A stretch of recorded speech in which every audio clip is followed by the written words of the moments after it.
Hi hello ನಮಸ್ತೆ ಗುರು. ತಮ್ಲೈನ್ ಏನು ನೋಡಿದ್ದೀರಾ ಅದು ನಿಜ. ಕೇರಳದಲ್ಲಿರುವಂತಹ ಕೊಟಿಯೂರು ದೇವಸ್ಥಾನಕ್ಕೆ ಹೋಗುವಂತಹ ಜನರು ಸ್ವಲ್ಪ ತಾಳ್ಮೆಯಿಂದ ಹೋಗಿ, ಕರ್ನಾಟಕದ ಜನರು ಅದು ಎಕ್ಸ್ಪೆಷಲಿ. ಏಕೆ ಅಂತ ಅಂದರೆ ಅಲ್ಲಿ ಆಗ್ತಿರೋ ಅವಾಂತರಗಳು ಒಂದೊಂದಲ್ಲ. ಏಕೆ ಅಂತ ಅಂದರೆ ಇವಾಗ ಸೋಷಿಯಲ್ ಮೀಡಿಯಾ ತುಂಬಾ ಸ್ಟ್ರಾಂಗ್ ಇದೆ. ಅಲ್ಲಿ ಒಂದೊಂದು ಇಂಚು ಕೂಡ ತೋರಿಸ್ಕೊಡ್ತಾರೆ ಜನಗಳು. ಯಾಕೆಂತ ಅಂದರೆ ಇವಾಗ ಕಂಟೆಂಟ್ ಕ್ರಿಯೇಟರ್ಗಳು ತುಂಬಾ ಜಾಸ್ತಿ ಆಗಿದ್ದಾರೆ. ಅಲ್ಲಿ ಏನು ನಡೀತೈತೆ ಅಂತ ಅಂದರೆ ಒಬ್ರಿಗೂ ಮರ್ಯಾದೆ ಕೊಡ್ತಾಯಿಲ್ಲ ಕರ್ನಾಟಕ ಜನತೆಗೆ. ಇಲ್ಲಿಂದ ಪಾಪ ಕಷ್ಟ ಬಿದ್ದೋಗಿರ್ತಾರೆ, ತುಂಬ ಲಾಂಗ್ ಜರ್ನಿ ಐತೆ, ಅಲ್ಲಿಂದ ಹೋಗಿರ್ತಾರೆ.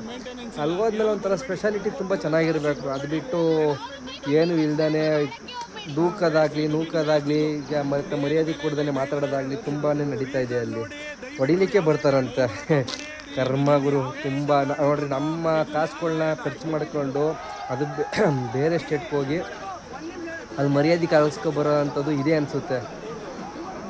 ಏನು ಕರ್ಮ ನಮ್ಮ ಜನಗಳ್ದು, ನಮ್ಮ ಕರ್ನಾಟಕ ಜನಗಳು ಇದೇ ಪ್ರಾಬ್ಲಮ್ ಅನಿಸುತ್ತೆ. ನೋಡಿರಿ, ಹೊರಗಡೆಯಿಂದ ಯಾರು ಬರ್ತಾರೆ ಅವ್ರನ್ನ ಬೆಳೆಸ್ತಾರೆ, ಮತ್ತು ಇಲ್ಲಿಂದ ಹೊರಗಡೆ ಹೋಗಿ ತುಂಬಾ ಬೆಳೆಸ್ತಾರೆ. ಯಾಕೆ ನಮ್ಮ ಕಡೆ ಹಿಂಗೆ ಬೆಳೆಸಲ್ಲ? ನಮ್ಮಲ್ಲೇ ಈಗ ಎಕ್ಸಾಂಪಲು ಒಂದು 6 ವರ್ಷ 7 ವರ್ಷ ಒಂದು 8 ವರ್ಷ ಹಿಂದೆ ಅನ್ಕೊಳ್ರಿ.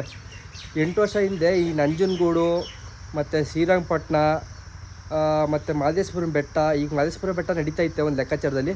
ಈ ಶ್ರೀರಂಗಪಟ್ಟಣ ಮತ್ತು ನಂಜನಗೂಡಲ್ಲಿ ಎವ್ವಿ ಜನಗಳು ಭಕ್ತಾದಿಗಳು ತುಂಬ ಜನ ಸೇರ್ತಿದ್ರು. ಬರ್ತಾ ಬರ್ತಾ ಬರ್ತಾ ಬರ್ತಾ ಬರ್ತಾ ಬರ್ತಾ ಬರ್ತಾ ಕಡಿಮೆ ಆಗ್ತಾಯಿದ್ದಾರೆ ಜನಗಳು, ಭಕ್ತಾದಿಗಳು. ಅದೇನು ಈಗ ಹೊರಗಡೆ ಹೋಗಿ ಬೆಳೆಸೋದು ಏನಿದೆ, ಇಲ್ಲೇ ಇದೆಯಲ್ಲ ಹತ್ರದಲ್ಲೇ. ಹೋಗಿ ಆರಾಮಾಗಿ ದರ್ಶನ ಮಾಡಿ ಬರಬೇಕು ಆರಾಮಾಗೆ. ತುಂಬಾ ಚೆನ್ನಾಗಿದೆ ಪ್ಲೇಸ್ಗಳು. ಅದನ್ನೇ ಬೆಳೆಸಿದ್ರೆ, ಇಂಪ್ರೂವ್ ಮಾಡಿದ್ರೆ ನಮಗೆ ಅಲ್ವೇ, ನಮ್ಮ ಕರ್ನಾಟಕ ಸರ್ಕಾರವೇ ಬೆಳೆಯುತ್ತೆ, ಮತ್ತು ಪ್ಲೇಸ್ ಕೂಡ ಚೆನ್ನಾಗಿ ಬೆಳೆಯುತ್ತೆ. ಎಕ್ಸಾಂಪಲ್ಲು ಮತ್ತು ಇನ್ನೊಂದು, ಹೊರಗಡೆಯಿಂದ ಬಂದಿರ್ತಾರೆ, ಈ ಹೊರಗಡೆ ಅಂದರೆ ಬೇರೆ ಕಡೆಯಿಂದ ಬಂದಿರ್ತಾರೆ ನಮ್ಮ ಕರ್ನಾಟಕಕ್ಕೆ.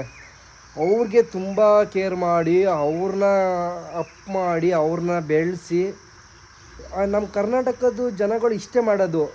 ಯಾಕೆಂತಂದ್ರೆ ಇಲ್ಲಿಂದ ಯಾರನ್ನೂ ಬೆಳೆಯೋಕ್ಕೆ ಬಿಡಲ್ಲ ಅನ್ಕೊಂತೀನಿ. ಬೇರೆಯವ್ರು ಹೆಂಗಾರ ಬೆಳ್ಕೊಂಡು ಹೋಗಲಿ, ನಮ್ಮವ್ರು ಹೆಂಗಾರ ಹೊಡ್ಸ್ಕೊಂಡು ಹೋಗಲಿ ಅಂತ ಒಂದು ಮನೋಭಾವ ಇದೆ, ಏನೂ ಮಾಡೋಕ್ಕಾಗಲ್ಲ. ಈಗ ನೋಡಿರಿ, ಹೊರಗಡೆ ಹೋಗಿ ಅಲ್ಲಿ ಕೇರಳಕ್ಕೆ ಹೋಗಿ ನಮ್ಮ ಕಾಸು ಕೊಟ್ಟು ನಾವು ಹೋಗಿ ಅಲ್ಲಿ ಮರ್ಯಾದೆ ಕಳಿಸ್ಕೊಂಡು ಬರೋ ಅಂಥದ್ದು ಯಾವ ಹಣೆ ಬರ ಹೇಳ್ರಿ. ಇಲ್ಲೇ ಹೋಗ್ರಿ, ಸುತ್ತಾಡ್ಕೊಂಬನ್ರಿ. ಮಹದೇಶ್ವರನ ಬೆಟ್ಟ ಇದೆ, ಚಾಮುಂಡಿ ಬೆಟ್ಟ ಇದೆ, ನಂಜುಂಡೇಶ್ವರ ದೇವಸ್ಥಾನ ಇದೆ. ಈ ಕಡೆ ಬಂದರೆ ಆದಿಚುಂಚನಗಿರಿ ಇದೆ, ನಮ್ಮ ನಾಮಂಗಲದ ಸೋಮಕೇಶ್ವರ ಸ್ವಾಮಿ ದೇವಸ್ಥಾನ ಇದೆ. ನೋಡುವಂಥ ಪ್ಲೇಸ್ಗಳು ತುಂಬ ಅಂದರೆ ತುಂಬಾ ಇದೆ ಕರ್ನಾಟಕದಲ್ಲಿ. ಅಲ್ಲಿ ಹೋಗಿ ನೋಡ್ಕೊಂಬನ್ರಿ. ದೇವರು ಎಲ್ಲ ಕಡೆನೂ ಒಂದೇ ದೇವರು, ನಾಮ ಹಲವು.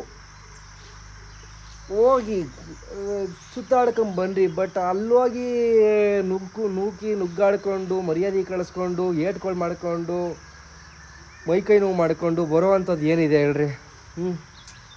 ನನಗೆ ಯಾಕೋ ಇಷ್ಟ ಆಗಲಿಲ್ಲ ಸೀರಿಯಸ್ ಆಗಿ. ಸ್ಕ್ರೀನ್ ಮೇಲೆ ನೋಡ್ತಾ ಇರ್ಬೋದು, ಹಾಕಿದ್ದೀನಿ ನೋಡ್ರಿ. ಒಂದೊಂದಲ್ಲ ಹಿಂಸೆಗಳು ಪಾಪ. ಮಕ್ಕಳು ಅಲ್ಲದೇ, ಲೇಡೀಸ್ ಅಂದೇ, ಮತ್ತು ಪಾಪ ವಯಸ್ಸಾಗಿದ್ದವರು ತುಂಬಾ ಹೋಗಿರ್ತಾರೆ. ಅವ್ರಿಗೆಲ್ಲ ಮರ್ಯಾದೆ ಕೊಡ್ದೇ ಈ ಥರ ಮಾಡೋದು ತಪ್ಪಲ್ವಾ? ಎಲ್ಲೇ ಹೋಗಲಿ ಫಸ್ಟು ಮಾನವೀಯತೆ ಒಂದು ಇರಬೇಕು. ಮಾನವೀಯತೆನೇ ಕಳ್ಕೊಂಬಿಟ್ರೆ ಅಲ್ಲಿ ಆ ದೇವಸ್ಥಾನಕ್ಕೆ ಆ ದೇವರ ಸನ್ನಿಧಿಯಲ್ಲಿ ಇದ್ದು ಆ ಪೂಜಾರಿಗಳಾಗಲಿ, ಆ ಸೆಕ್ಯೂರಿಟಿಗಳಾಗಲಿ ಏನು ಪ್ರಯೋಜನ? ನಾನು ಕೇಳೋದು ಇಷ್ಟೇ, ಏನು ಪ್ರಯೋಜನ? ಅಲ್ಲಿನ ಸಂಸ್ಕಾರ ಇಂಪಾರ್ಟೆಂಟ್ ಆಗಿರುತ್ತೆ. ಹೊರಗಡೆಯಿಂದ ಭಕ್ತಾದಿಗಳನ್ನ ಕರ್ಸ್ಕೊಳ್ಳೋದು ಇಂಪಾರ್ಟೆಂಟ್ ಅಲ್ಲ. ಅಲ್ಲಿ ಕೊಡೋ ಆದ್ಯತೆ ಮತ್ತು ಅತಿಥಿಗಳನ್ನ ಯಾವ ಥರ ನೋಡ್ಕೋಬೇಕು ಅನ್ನೋದು ಇಂಪಾರ್ಟೆಂಟ್ ಆಗುತ್ತೆ ನನ್ನ ಲೆಕ್ಕಾಚಾರದಲ್ಲಿ. ತಪ್ಪು, ಈ ಥರ ಮಾಡೋದು ತುಂಬಾ ತಪ್ಪು. ನೋಡ್ಕೊಂಡು ಹೋಗ್ರಿ ಅಷ್ಟೇ, ಇನ್ನೇನೂ ಇಲ್ಲ. ನನ್ನ ಅನಿಸಿಕೆ ನಾನು ಹೇಳಿದ್ದೀನಿ ಅಷ್ಟೇ. ಹೋಗೋದು ಬಿಡೋದು ನಿಮ್ಮ ವಿಚಾರಕ್ಕೆ ಬಿಟ್ಟಿದ್ದು. ಒಟ್ಟಿನಲ್ಲಿ ದೇವರು ಒಬ್ಬನೇ ಇರೋದು, ನಾಮ ಹಲವು ಕೂಡ ಒಂದೇ. ಈ ಪ್ಲೇಸ್ ಕೂಡ ಬೇರೆಗಳಿರುತ್ತೆ. ಅಂದರೆ ನಿಮ್ಮ ಲೆಕ್ಕಾಚಾರದಲ್ಲಿ ಹೆಂಗಿರುತ್ತೆ ಅಂತ ಅಂದರೆ ಅದನ್ನು ಮುಗಿಸ್ಕೊಂಡು ಆ ದೇವಸ್ಥಾನ ಮುಗಿಸ್ಕೊಂಡು ಒಂದು ಟೂರ್ ಆಗುತ್ತೆ, ಹೊರಗಡೆ ಪ್ಲೇಸ್ಗಳಿದೆ ಅದನ್ನು ಸುತ್ತಾಡ್ಕೊಂಡು ಬರ್ತೀವಿ ಅನ್ನೋದು ಜನಗಳ ಒಂದು ಮೈಂಡ್ ಸೆಟ್ ಇರುತ್ತೆ. ಒಟ್ಟಿನಲ್ಲಿ ಅದು ಬಿಟ್ಟು ಬೇರೆ ಟೈಮಲ್ಲೂ ಹೋಗ್ಬೋದು, ಬಟ್ ಈ ಟೈಮಲ್ಲಿ ಹೋಗಿ ತುಂಬಾ ಇಕ್ಕಟ್ಟಲ್ಲಿ ತಗಲಾಕೊಳ್ಳೋದಾಗಲಿ ತುಂಬಾ ಚಾನ್ಸಸ್ಗಳಿರುತ್ತೆ.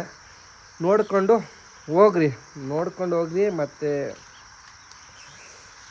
ಎಂಜಾಯ್ ಮಾಡ್ಕೊಂಡು ಬನ್ನಿರಿ ಅಷ್ಟೇ, ಇನ್ನೇನು ಹೇಳೋಕ್ಕಾಗಲ್ಲ.